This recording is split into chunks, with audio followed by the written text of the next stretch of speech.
Розстріляв з травматичного пістолета на очах у пасажирів. У столиці водій автобуса та мотоцикліст не поділили дорогу. За словами правоохоронців, сварка виникла через порушення правил дорожнього руху. Водій громадського транспорту тепер у лікарні. Стрільця, каже Іван Воробйов, копи затримали. Ці тріщини на лобовому склі автобуса – сліди від пострілів. Сьогодні вдень неподалік столичної станції метро Нивки водій мотоцикла розстріляв водія автобуса. Колега потерпілого Михайло Думанський розказує, примчався, як тільки дізнався про трагедію. На місці побачив закривавленого кермувальника та мотоцикл. Власник мотоцикла стосовно водія застосував зброю, вроді травматичну. Випустив 11 куль. Є пошкодження голови, тому що був той самий, і грудна клітина.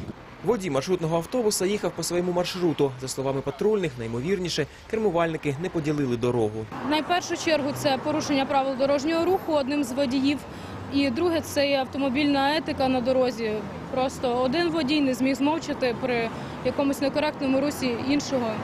Водія мотоцикла затримали на місці. Він зізнався у скоєному. Водія автобуса з численними пораненнями доправили у лікарню. Стан пацієнта стабільний, життю загрози немає. За попередніми даними, обидва кермувальники були тверезими. Триває слідство. Іван Воробйов, Сергій Кисельов, Спецкор 2+2.